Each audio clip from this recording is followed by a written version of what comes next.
Welcome to another masterpiece from Boy Rick, formerly known as Young Rick, the author who keeps it raw, real, and unapologetically honest. Today, you're tuning into a journey of knowledge, transformation, helping you find the path to your higher self and straight-up game.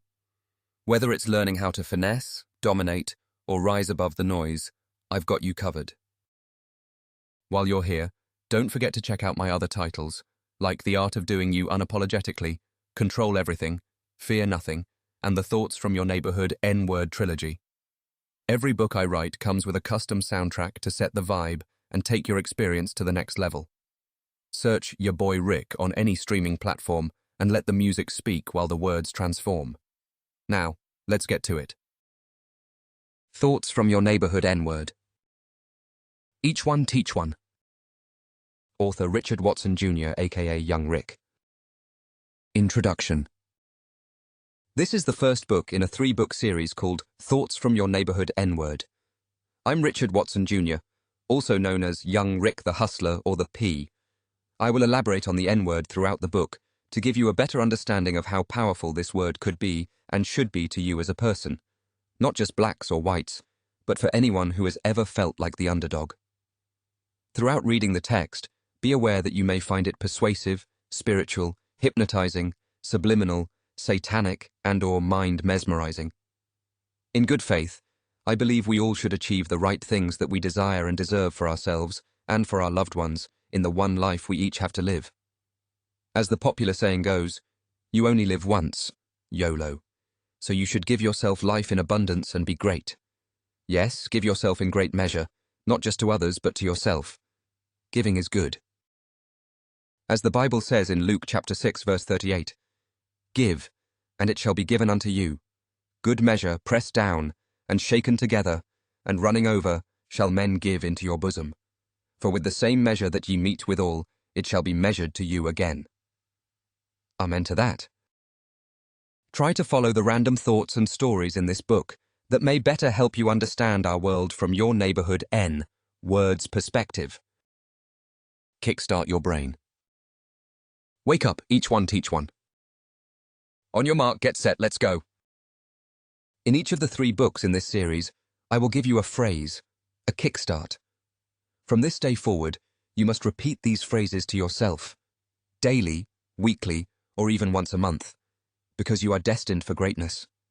You are special, smart, and ambitious. Your kickstart phrase in this series is let it go, or as some say, keep it pushing. This means, don't hold on to bad past experiences, failures, breakups, disappointments, misfortunes, losses, or other baggage that may weigh you down. It's always best to learn from it and move on. Let it go. In other words, let go and let God. Things that belong with you seem to always find their way back into your life, full circle. If it's money you lost, you can always get it back. Remember, don't chase the money, chase the dream. I'm sure money is a part of the dream. If it's time you lost and you feel you don't have much time left, remember this is the only time you have. You will always the second of right now. This moment is all you will ever have in life, so cherish it, possess it, and take action in it right now. It's all you have. If it's a loved one you lost, living or deceased, I'm sure there's a heaven, the hallway in the sky, or maybe a hell. You may cross paths with that loved one again. For mistakes and misfortunes, remember those things as what not to do again or to do differently. As they say, it's not about what you do, it's how you do it. Church! As the Archbishop done magic, one would say, LOL. Just for your information, FYI, if you're in a relationship and your partner tells you during an argument, "I don't want to hear it, I don't want to change myself," I'm sure that person is pretty set in his or her ways and is dead serious about not wanting to change or hear you. Let it go and move on to something or someone that deserves and needs your attention. Said it before, and I'll say it again. So many have done so much with so little or nothing at all. Don't worry about what you don't understand, even if everyone else understands. Last but not least, don't be a fool or crazy by continuing to do the same course of action over and over and expect different results. That's the definition of insanity. Chapter 1. The Newborn or Baby Monkey. Around the 1st of August at 8 o'clock on a hot night in St. Paul, Minnesota, at Ramsey County Hospital, with James Brown or New Life playing in the background, a woman screamed. A doctor yelled, "Push!" and a child was born. Hello. The year was 1983, the same year one of the biggest drug dealer movies came out, Scarface, starring Al Pacino. 10 years before that, you got Superfly and The Mac, two movies about street pimps and thugs, starring Ron O'Neal and Max Julian, respectively, who said, "Being rich and black means something. Poor and black don't mean shit." And you know, I felt him when he said that. Feel me. Both characters struggled to get off the ghetto streets and into the executive suites. Quite manipulative, ain't it? In the Bible, didn't it say, "Death and life are in the power of the tongue, and they that love it shall eat the fruit of it"? Proverbs chapter 18, verse 21. One of my personal favorites is, "For as he thinketh in his heart, so is he." Proverbs chapter 23, verse 7. That was known back in ancient times, and a lot of people love those movies, so go figure. In 1983, Ronald W. Reagan was the 40th President of the United States, serving from 1981 to 1989. He was an American actor as well as a politician, and boy, was he a character. The economy in 1983 was in a similar economic space to 2008. The George W. Bush administration witnessed some of the biggest disasters, such as September 11, 2001, when two planes were hijacked and crashed into the Twin Towers in New York City. Hijackers on another plane, believed to be headed to crash into the Capitol or White House, were overtaken by passengers, and the plane crashed in rural Pennsylvania. Some say it was a well-planned event that cost many lives. On August 29, 2005, 80% of New Orleans, Louisiana, was flooded when the levees broke as a result of Hurricane Katrina.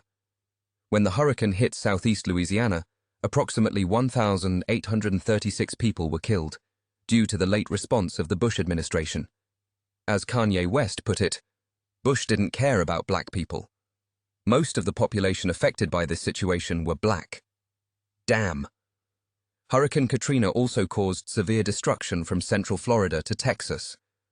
Oh, and don't forget the war that took many young lives for an unspecified reason. They say it was for the countries. My question is, why was this country at war again? Guess it's the wrong mindset to have wars on terrorism and not be pro-peace. Many other things happened in George W. Bush's 8-year term. As for that newborn child, there was nothing special going on that day, other than this young plier, who was similar to and born on the same day as his uncle. The uncle with the same birthday, called G, was a ladies' man. He was a well-dressed, nice-looking guy who knew how to talk to him. You know, that always helps, but if you ask one of his sisters, she might tell you different. Some might say he was ignorant because of some choices he made in his life. Others may say he was rude because of the way he associated himself with others. But he would say those are just haters. This brings me to another stereotype of the black man, being ignorant. Our biggest problem is not ignorance, it's inaction and procrastination. A small, urban community is where it all began for the newborn's mother. She was raised in a family with 6 brothers and sisters. That's a big family, as big as the family on the Brady Bunch.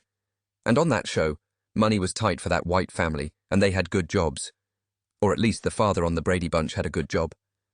Now, think about the TV show Good Times. Money was tight on their asses too, but they got through. In my opinion, the show was missing the hoodlum brother. There's one in every family in the hood. The father of the newborn had 5 brothers and sisters. His family was faced with worse situations because there was just one parent. Just like any other hood or ghetto across the map, somewhere near a Martin Luther King Jr. street, you have drug dealings, killings, fucked up neighborhoods, poverty, crooked cops, and corrupt political figures. Isn't that ironic? In my city, there were all the ingredients as in other places, but it wasn't as well known as some major cities, like New York, Chicago, or Los Angeles, which were run by mob guys, like Al Capone, Lucky Luciano, and Bugsy Siegel. So, with all this going on in the streets and these types of movies, mixed with bad economic times, it was hard for some to live a straight life, or even want to finish high school, especially when they could go out and hit the streets, gambling or dealing drugs to make fast cash. Under these conditions, many of the newborn's family members participated in the street life. His father dropped out of school in the 10th grade, enjoying the street life and trying to live a lifestyle like Tony Montana did in Scarface.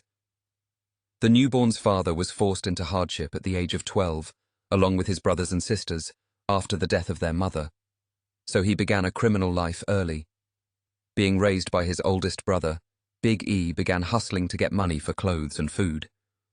He started by robbing attendants in parking lots for as little as $200. Back then, that was a lot for the small risk of getting caught for strong-arm robbery. In 2017, you can do as much as 30 years for that same kind of crime. Wow, that's like 1,000,000 years. Well, it seems like 1,000,000 years. Now $200 wouldn't even be enough money to bail yourself out.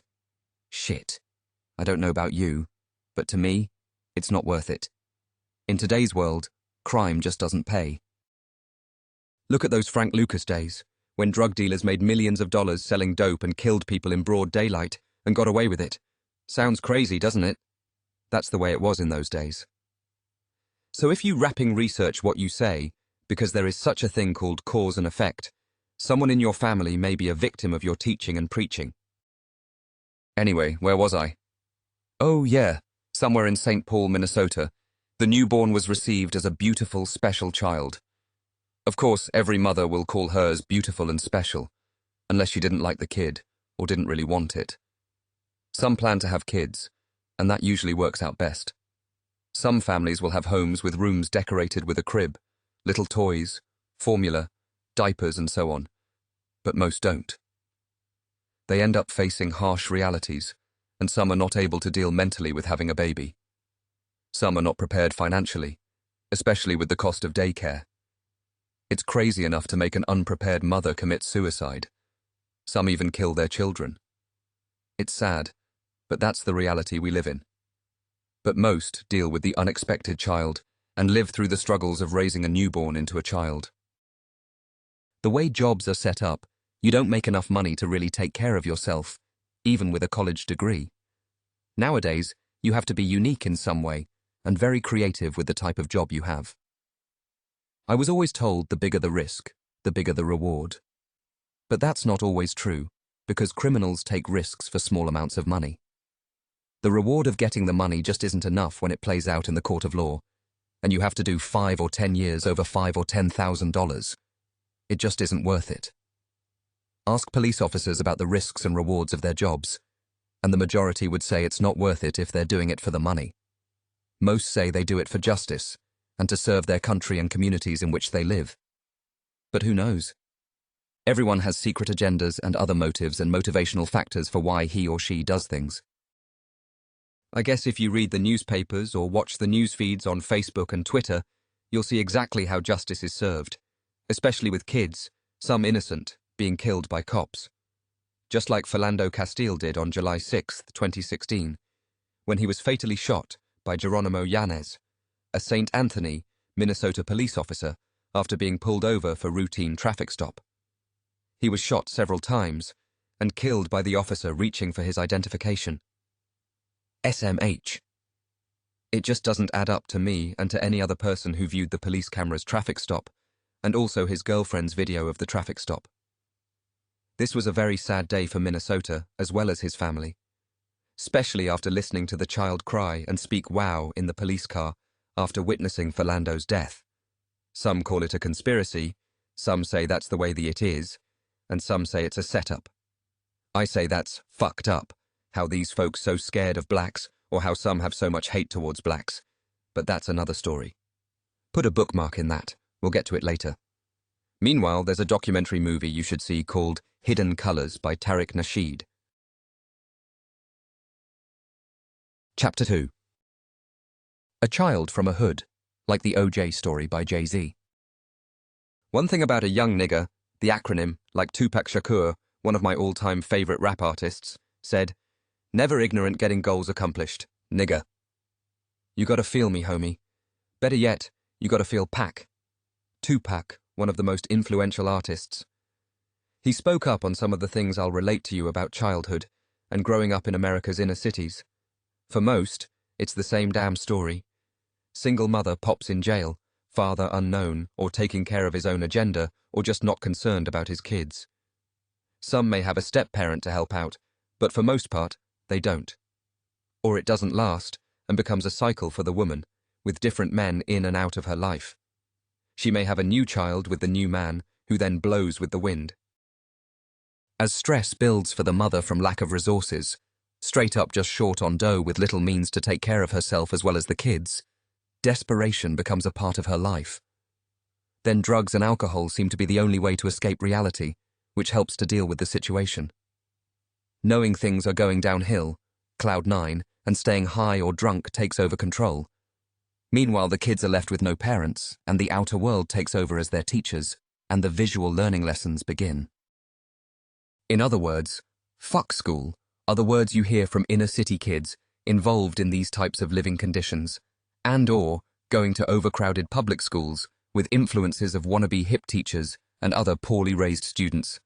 And that's just not cool. For an inner city kid growing up, music, TV shows, movies, and the streets become their parents because of the cycle of poor upbringing, poor conditions, and poor families involved with the streets. When I say the streets, I mean what's on them, the people around it. Dealers, gangbangers, robbers, scammers, pimps, and boosters in their hood, block, ghetto, Jets projects, or whatever you call it, have their full attention because of what's common and popular in the area, or whatever looks cool. Our minds are shaped, formed, and controlled universally, like a remote, by what's placed in front of us. It's similar to lab rats and monkeys during government experiments. For instance, the news tells you what they want you to know. It's not the whole truth, but what they want you to know, see, and believe, like the statistics and facts about the average age of dropouts or average age of death of young black men and women. The statistics could be wrong, or they could be right. Whether it's wrong or right is not the question that should be asked. The better question is, why are these numbers growing? I believe the numbers are exaggerated to make one believe, and what they see will perpetuate what is believed to exist. Therefore, the mind finds ways of practical meaning to obtain an objective. What people of power understand and use daily is the power of words. Yup, like a famous saying, what the mind can see and believe can be achieved. We are forced to believe what's being broadcast and printed up in text, and we read and hear something over and over until it's stuck in our minds. If you believed whatever was said, that you weren't going to be shit or even live past 25 years old, then why even try, right? That's how the majority of urban kids feel and think about it. Consider the government. Those in power and control, the elite, are like parents to us, as we are the world's children. There are some good and some bad parents, but mostly bad parents to us. That don't know any better, or you don't have someone around to tell you something good and to separate the real and the bullshit in your life. But that's where your real parents should come in to monitor your understanding of what's around you. That's one way to explain the term product of your environment. As an Afro or African American, school is really hard because of the negative influence in public versus private schools. The difference between private and public is that the kids with the money supporting their education have the upper hand, and money plays a major role in the education system when it's being paid for higher learning. The living situation of being broke and having less exposure to things outside your block doesn't teach you shit, but how to barely survive. Being brought up like that makes it hard to see past the current position of your journey in life. The newborn I mentioned was similar to most in his upbringing, but instead of his parents falling into the drug trap, they flirted with them for a while.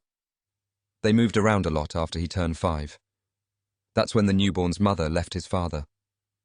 After finding a few keys of dope in the closet of their house, plus having a few fights, a few lines of coke, another argument, and some curse words, a car drove off, a gun was pulled, and shots were fired at the mom's car as they sped off down the street. Crazy shit, huh? That ain't even the half of it. That's why the newborn's mother was single for a while, until the newborn's stepfather came into the picture, an old high school fling. He was another gangster before he gave up the life to go back and focus on college. He didn't get to finish because he got this chick pregnant few years before, and she had a kid, so he dropped out for a full-time job to raise his new son, B. Locke. He and the newborn's mother hooked up, and he became the newborn's stepfather. They made a few moves from place to place. I guess in them days, if you lived anywhere in the USA near an MLK, Martin Luther King Street, drugs and violence were deep in your hood. Kind of strange, but it's true. You could say that drugs and alcohol played a role in the countless number of moves from apartment to apartment, new schools, the whole nine. Most of the newborn's childhood was spent in urban areas filled with kids in similar or worse situations. I say worse because some parents couldn't give a fuck about their kids when the parents were partying and getting high doing what they do, you know. So that was one difference between the newborns and other kids' parents. The friends he hung with were mostly family, and some kids that he went to school with who also lived in the same area. They were just black kids, so he was exposed to different cultures and how they lived in similar conditions. Early in the 1990s, George Herbert Walker Bush was president, and movies like Juice and Boys in the Hood were out. Plus, Tupac was just breaking out on the scene with Tupacalypse Now. Where was I? Oh yeah. The early 90s, the newborn had become a youngster and now was living with his stepbrother, B. Locke, along with his mother and stepfather.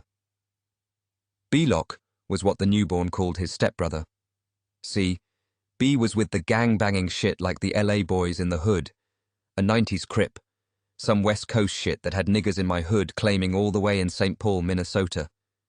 Damn. Like most youngsters, they wanted to be like Tupac or Ice Cube in Juice and Boys in the Hood. They practiced looking hard, like E40, a Bay Area rapper would say.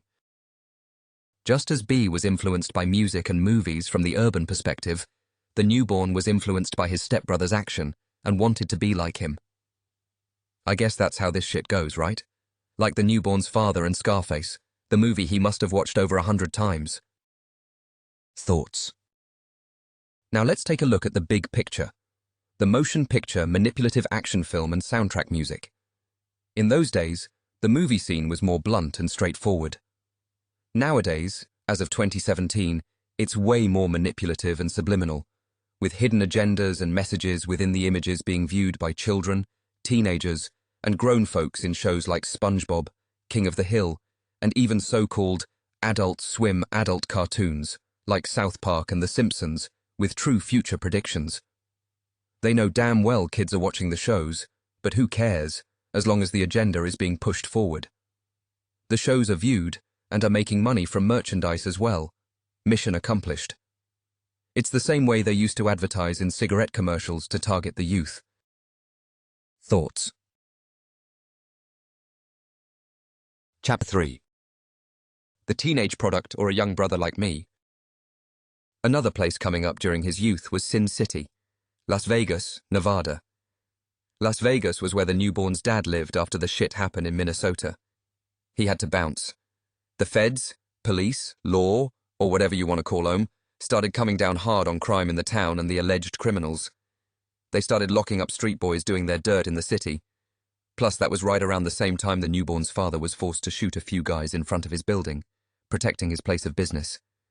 No one was killed, and everyone was paid off not to snitch or tell who shot them.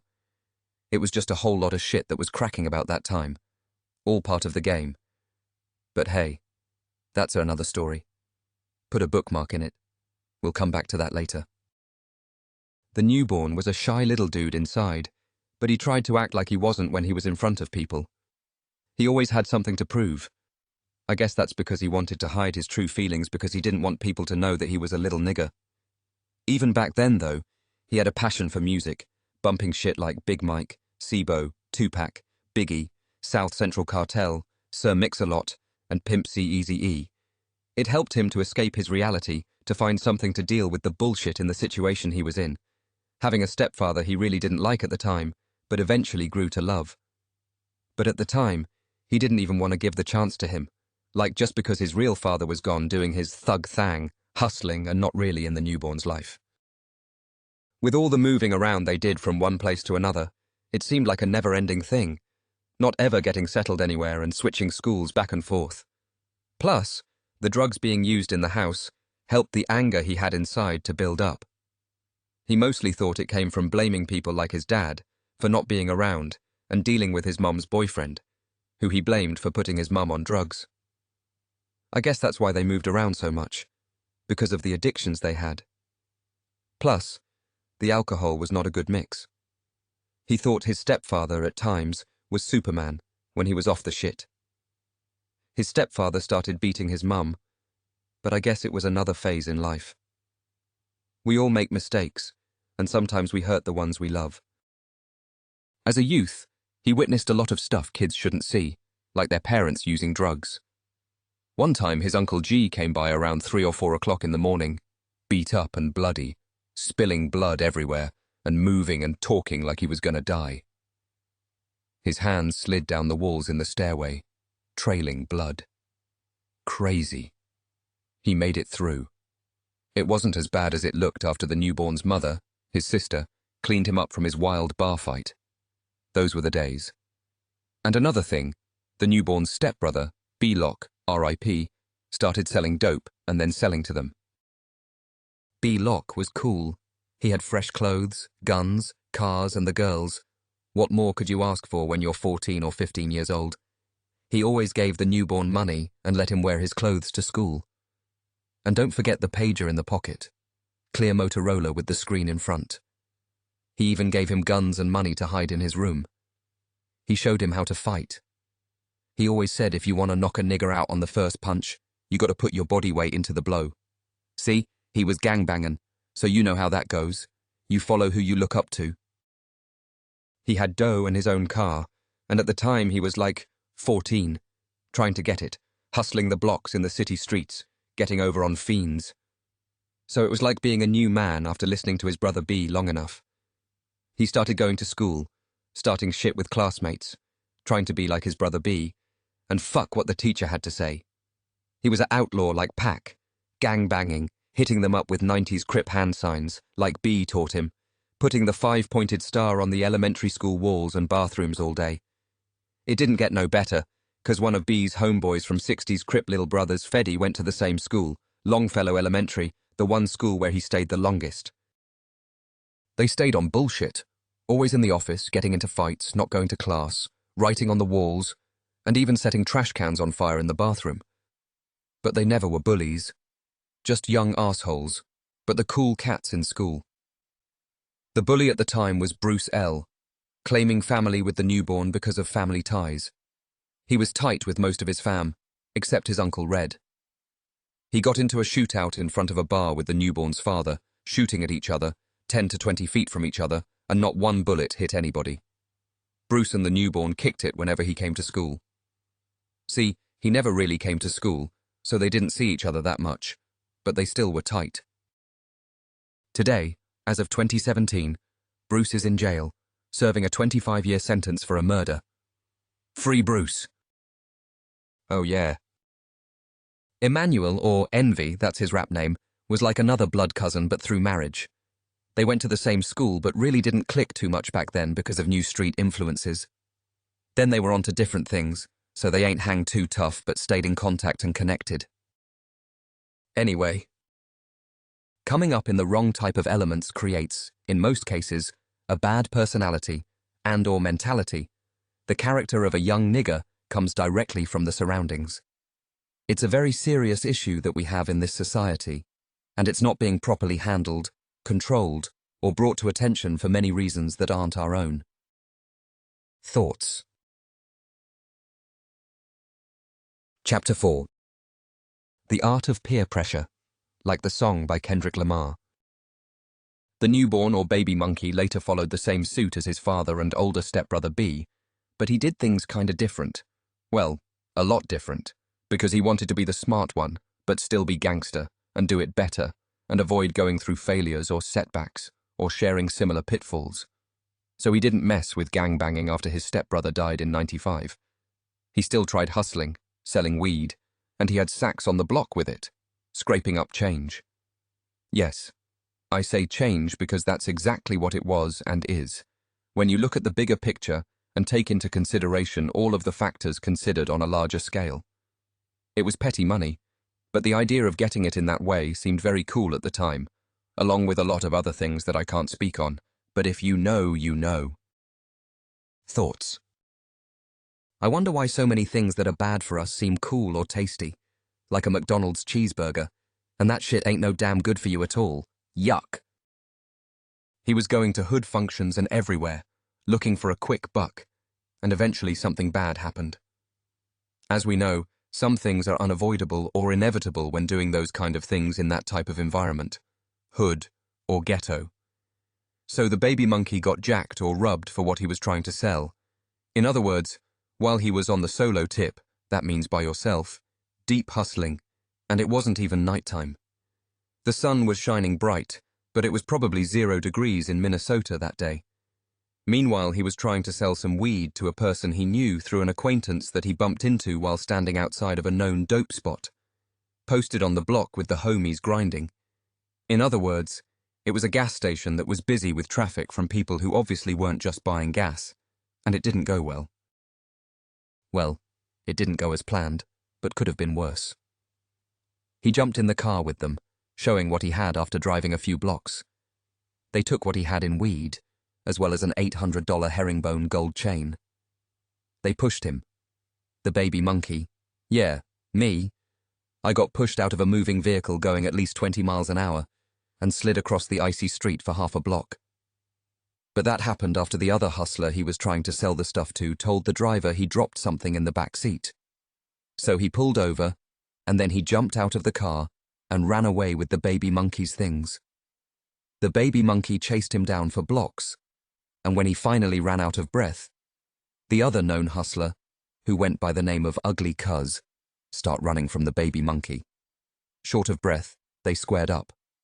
Ugly Cuz backed off and quickly found what appeared to be a metal rod after the baby monkey took off with the first punch, and Ugly Cuz stumbled. He started to use it as a weapon, swinging it toward the baby monkey, I guess because of the size the baby monkey was. At that age, he appeared to be older than he was, and Ugly Cuz was nervous or scared of him, even though he was much older. So he kept swinging it until he got back into the car. Ugly Cuz jumped back in the car, and that's when the real struggle began. The car sped off with the two in the back seat, fighting with the door wide open, and then, that's when it happened. A boot to the chest, and the baby monkey flew out of the moving vehicle. It was then he said to himself, never again. He got a heat gun when he was out so it wouldn't happen again. That was also a big turning point at a young age, having an epiphany, or crisis. As they say, a crisis always occurs at the curve of change, and it was that moment he realized that he could never have a full-time job in the streets if he didn't have to. At the same time, he realized what live by the gun, Dad bought a gun minute meant. The words of Tupac spoke to him. It's not them that's killing us, it's us that's killing us. And he knew by having that gun, being in the streets full of mood swings and attitudes, added to the anger that built up inside of the baby monkey. He would have to use that gun. He felt like he really wanted to use the gun to prove a point, not just to himself, but to others. So it was known that he wasn't a punk. Eventually, he did have to use that gun, as did some of his friends at the time, and they found themselves in jail, or other worse handicaps by retaliation from another gunman. Some of his friends got killed in their early teens. Going to funerals at that age was not something ideal for kids, seeing their friends in caskets and later buried. The next year, he got smart. He got a fake birth certificate so he could work because he was 14 at the time and not of a legal age to work. But he wanted to get away from being in the streets full time. He got a job at a nearby grocery store and worked hard there for the minimum wage, which at the time was $5.50 an hour. So added to his hustle at the same time, he did that until he was fired, shortly after being promoted from a cart pusher, working outside, to working inside, doing multiple things, such as stocking the shelves, sorting inventory, and working as a cashier sometimes. His hard work ethic paid off in a short period. He only had been working 5 weeks, but then 10 months later, he departed the job because of his street mentality greed and not having his real father to guide him in the right direction, separating the rights and wrongs, or giving him financial advice about investing money right, not wasting it all on pointless materials. He eventually got caught stealing money from the cash registers, knowing he was being watched. He had feelings of guilt, but ignored his intuition and the signs that were easily recognized. He was almost 100% certain they knew what he was doing, until one day he was placed under a camera on a slow day. He only worked the registers when it was busy and they needed help, but he ignored that feeling because his need to look cool was overwhelming, as well as his not wanting to be bullied and his need to fit in with the other cool kids at school. As they say, he wanted to keep up with the Joneses. After losing that job and being faced with criminal charges, he was questioned by police officers who asked about the money and why he was stealing. He gave them no response. He was taken into juvenile court and forced to pay restitution of $300, as well as 30 hours of community service. Put a bookmark in it. We'll come back to it later. Thoughts. Even today, school kids deal with the price of blending in or looking cool because of the taunting and teasing of other students. Some are the haves, and those who get teased and talked about are the have-nots. Also, this can lead to being bullied. Still dealing with the pressures of girls and the homies at school, he had it fixed in his mind that he was going to ball stunt and shine, like cash money millionaires, so he eventually started slinging D-dope, shortly after getting another job at a nearby hospital. He was making almost 3 times as much as at the grocery store, but still wanted more. He still was selling weed, but now he was around 16, and he needed real dough. See, that's around the time you get your first car, and since he paid for a driver's ed course and got his permit the previous year, he wanted something fly to put rims and beats in. Later, he did just that. At the age of 17, he was still working at the hospital. He'd graduated from high school and started his first year of college the same year, but meanwhile, he was in the streets, riding tinted outlaw lows. Not the ones with hydraulics that you've seen the Mexicans rolling, but an underbucket to do your dirt under the radar. Then he got his first set of rims on a '93 Cadillac DeVille. They were 18-inch rims. Then, 8 months later, he got dubs on a '98 Intrepid with TVs and everything, just 2 years under the year it was. While getting deeper in the streets, he was losing his better sense of direction, quitting his hospital job, and dropping out of college. He had his first son and caught his first case as an adult, all in the same year. He also was wasting a lot of money on cars and clothes because of the things a cash money record label brought to the music scene. Let's put a bookmark in it and come back to it later. About my firstborn son, let me elaborate on that. July 21st, 2002, wasn't anything out of the ordinary. Nothing was going on that day, other than going to work as usual, at United Hospital, 2nd floor birth center. While at work, it seemed like a normal day, but it wasn't. Nikki came in that day and gave birth to our son, Nasir, the baby boy monkey. It was truly a day I could never forget. They let me stay in the room while I was on the clock, working. I cut the umbilical cord and saw the whole thing. It was amazing, but I guess that explained why I had very strong thoughts all day on how my firstborn son was going to turn out, years down the line. My mind raced with excitement and nervousness from the thought of the dangers in the world and how naive some kids are to them. I thought, I hope he's not a hardhead or a wannabe tough. I just prayed that he would always be himself and not let outsiders influence him the wrong way. So many things to talk about, so many things to tell him. I wished he was already grown enough to hang out and understand some of the things I could teach him from my experiences and stuff I learned from my father. Even though my father wasn't in my life except for short periods, I picked up and learned so much from him. I really didn't want to repeat that with Naz. Unfortunately, with the way things were with Nasir's mother and me, I foresaw it happening. And it did. No regrets. He turned out well, with a strong, beautiful mother and a respectable, loving stepfather who stepped up and became not only his stepfather, but one of his best friends.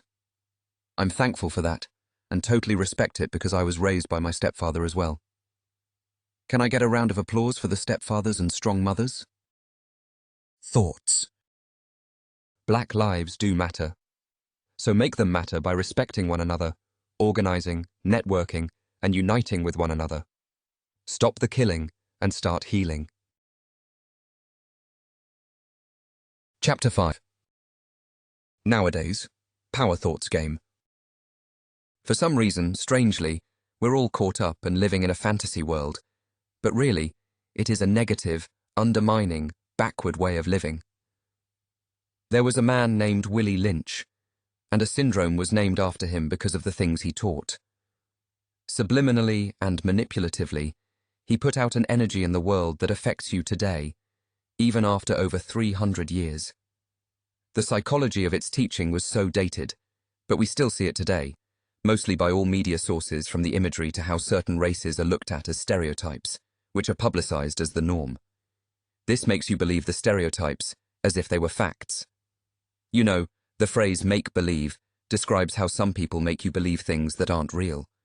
But our minds are so amazingly wonderful that we have the ability to creatively manifest our thoughts into reality. The man of power, when I say the man, it's the Illuminati man, that evil man, not the white man, is not our enemy. Our enemies are those we face against our own success in life. Let me give you some game if you're trying to be successful in what you do. Do some more of it. Practice that thing, or if you're in the process of doing it, do that thing. Do some more of it. It's never enough. If you wake up in the morning and the first thing on your mind is not being successful in that situation, you're not doing enough. Do some more of it. If you find yourself watching TV, bored, with nothing else to do, yet you still are not successful in that thing that you're seeking success in, you are being your own worst enemy and unproductive. The easy way to fight this battle is to do more of it and fight back by not doing anything else, other than focusing on a positive attitude and being successful. You reach short-term, small-term goals, one step at a time. Each one you conquer is a point of success, so do some more of it. The phrase of the century, some more of it.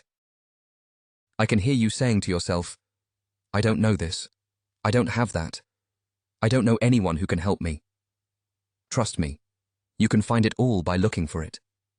Remember, there are so many people who have done so much with so little, or with nothing at all.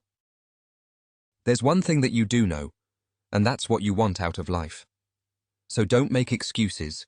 Make solutions. One small problem or issue at a time gets it done. It may take time, but if something is worth having, it's worth working for. The thing about life is that we find happiness in pursuing it. If you're not pursuing it, it will be very hard to have it in life. Another thing, I don't like the word problem or saying you have a problem. That systematically programs your mind to believe there is a problem, when it's probably just a small issue or a speed bump. It's really nothing until you make it out to be much more than what it really is. Don't make yourself crazy, like I have in the past, creating a negative mindset by the words that you speak to yourself every day, while hoping for a change in your life. When you change, it's something that starts from the inside and then transforms your outside situations. I like to say the true definition of crazy is doing something over and over, repeating the same actions, but expecting different results. Nowadays, that seems to be the formula, especially for you. It used to be the sports. Now it's wrapping everyone into music and finesse.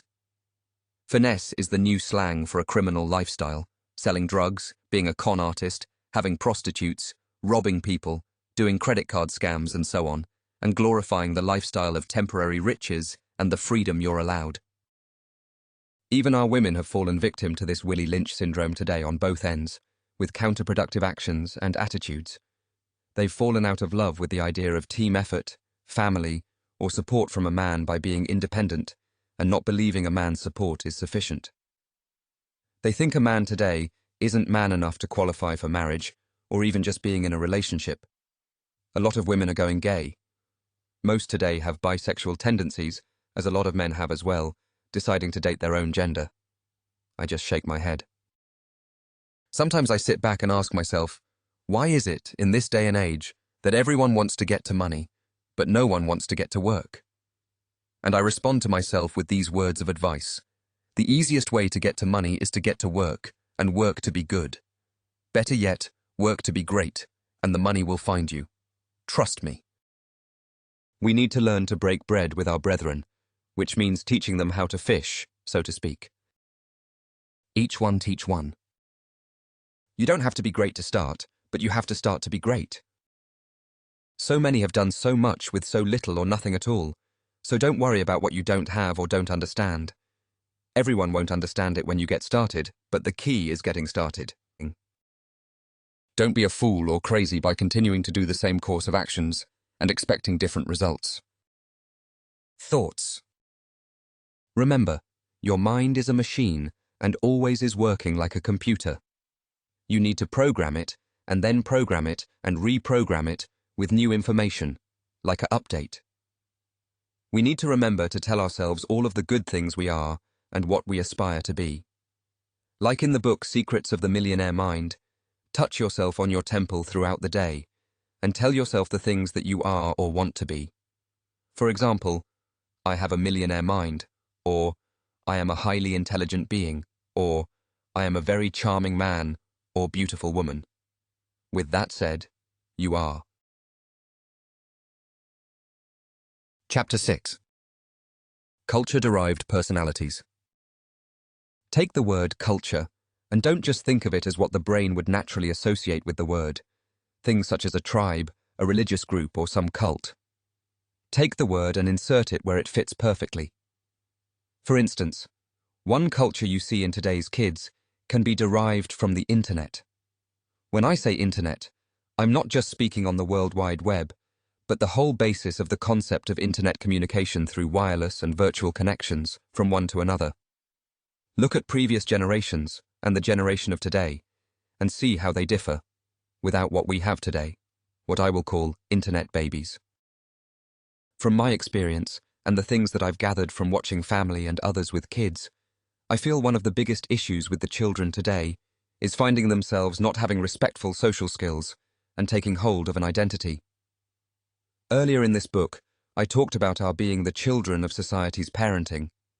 As kids grow, the only things they find themselves identifying with are other children who identify themselves with today's society. It's the whole basis of the internet, with social media being the biggest, video games and cartoons being second, and movies and daily television third. It's becoming the only way that kids find identity.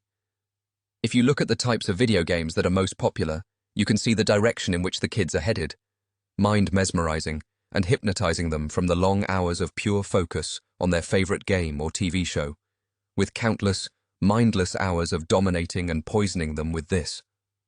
It's said that the kids who define themselves in this situation also find themselves dealing with issues in school, bullies, girls, fitting in and communicating with others, sports and physical activities. Not only do they have the identity issue, but they have issues with communicating with others.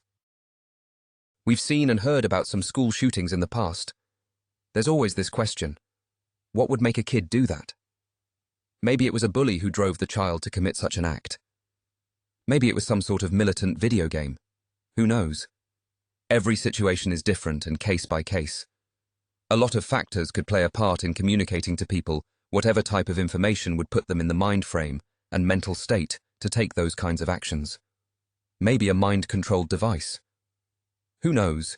If you look at shows like Fringe, a TV series in which the characters investigate unusual crimes and occurrences, they expose a lot of possible government and non-government experiments that could influence people to do things while under a trance from sounds, smells, and flashes of lights.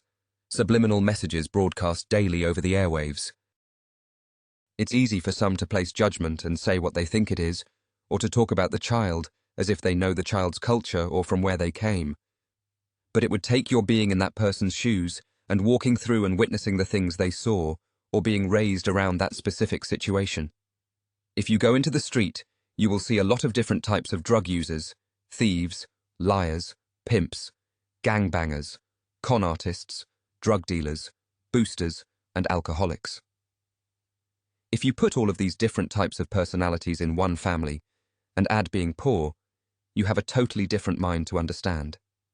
Someone who grew up in a totally different environment and has a degree in sociology or psychology cannot possibly diagnose or speak on these individuals as if they understand them and the way they are, or why they think and believe the things they do.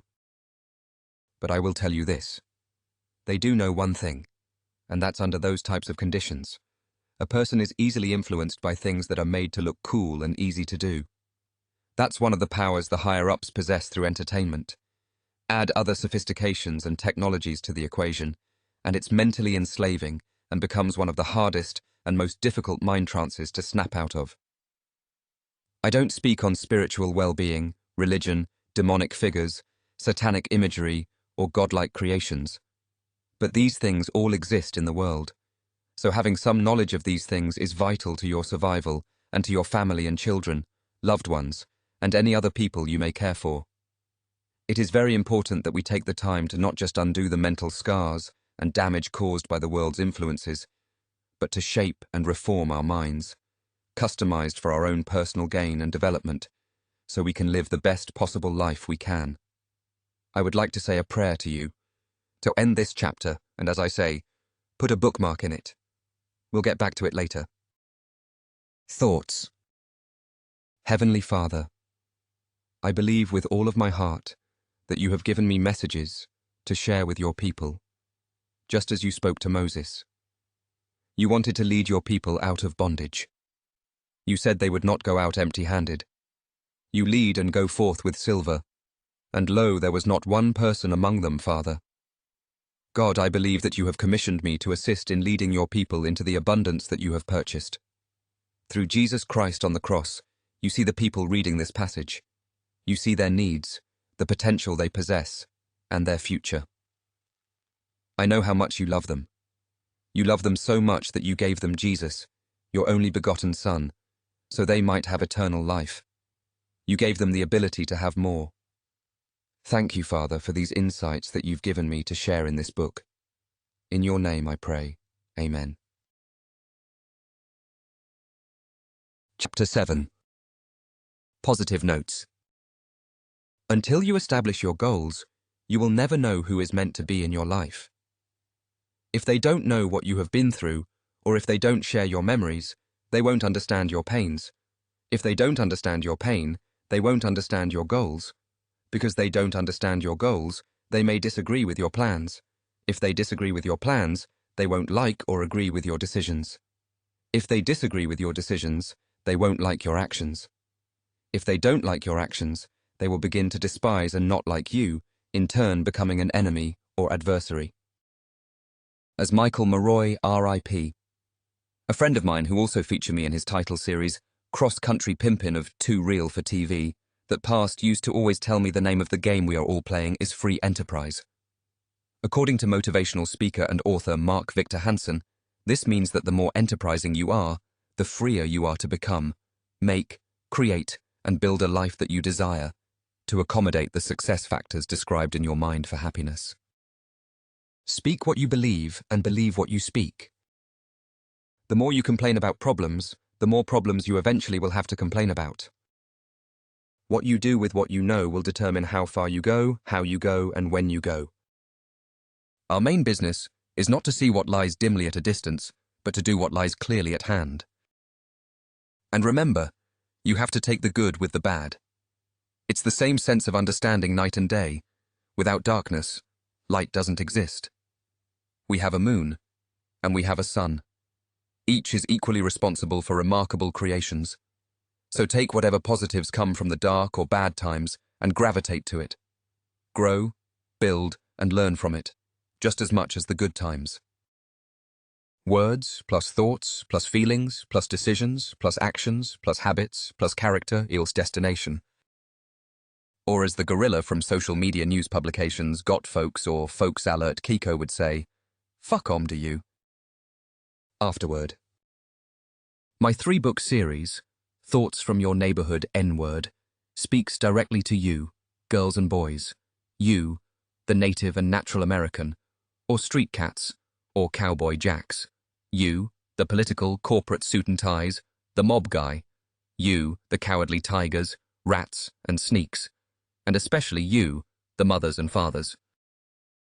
These books are game-infested with points of view of the world from a young nigger's, never ignorant getting goals accomplished, perspective, full of random but organized thoughts, hoping to help you better understand things you don't understand.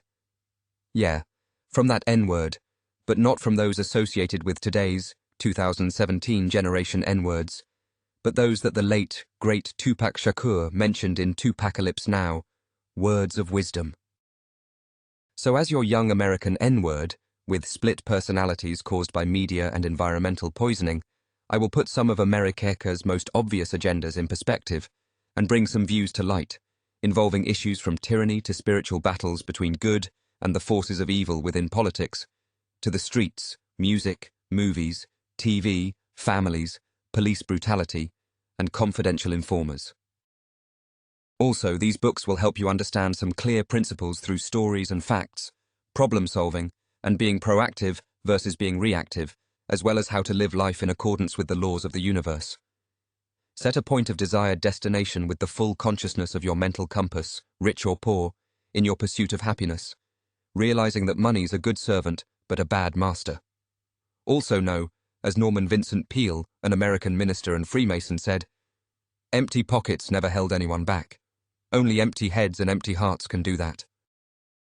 As I take you through my travels of 33 years, mind, body and soul, you will have a better understanding of how cause and effect works in America, from my personal and learning experiences being a product of my environment, from an urban community with no real leadership. You will find the most important thing to have in life is the understanding of life. Take one day at a time. Depend on no one but yourself, know with clarity the laws that govern human beings, and gain wisdom and knowledge to become a master of your life, or as Pimpin Ken would say, from the street to executive suites. I say, as an artist, figuratively speaking, listen while I draw like Rocco the Don said in Manifest Your Destiny, and give up more and more worldly understandings and game and spiritual teachings. They hide among others in other books and in society's well-kept secret. I will share what I have discovered with you, book by book, getting more and more in depth. About the author. Richard Watson Jr., aka Young Rick, was conceived by the womb of a poverty-stricken, drug and alcohol-abused, strong and loving, proud black woman in the inner city. He was raised not only through the streets, but through more worldly and spiritual perceptions, with gangster views from a crime-ridden, small but dangerous city at that time, St. Paul, Minnesota. Born on August 1st, 1983, he is the astrological sign of Leo and is an intelligent, savage revolutionist with a big heart. Still, he likes to think he's more like a rock, strong, used for many things, and often kicked around and stepped on, but useful among creative minds. This is the sum of my 3-book series, Thoughts from Your Neighborhood N-Word. These books speak out directly to you, girls and boys. You, the native and natural American, or street cats, cowboy jacks. You, the political corporate suit and ties, the mob guy. You, the cowardly tigers, rats and sneaks. And especially you, the mothers and fathers. These books are game-infested with points and views of the world from a young nigger's, never ignorant getting goals accomplished, perspective, full of random but organized thoughts, hoping to help you better understand things you don't understand. Yeah, from that N-word, but not from those associated with today's 2017 generation N-words, but those that the late, great Tupac Shakur mentioned in Tupacalypse Now, words of wisdom, or occultism perhaps. Some statements in this book are not facts, but thoughts from your neighborhood N-word. Thank you for rocking with your boy Rick, formerly known as Young Rick. You've just taken another step in leveling up your life, but the journey doesn't stop here. Make sure to check out my full collection of books, including The Playbook, Her Playbook, Mind Games, Rise or Die, The Power of Many, and the trilogy Thoughts from Your Neighborhood N-Word. Whether you're flipping the script, building a legacy, or mastering the art of control, there's a title for you. And don't forget, the soundtrack is waiting for you on all major platforms. Search Your Boy Rick, turn the volume up, and let the beats match the grind. Join the movement, stay connected, and keep dominating. Until next time, remember, life doesn't hand out crowns. You've got to take it.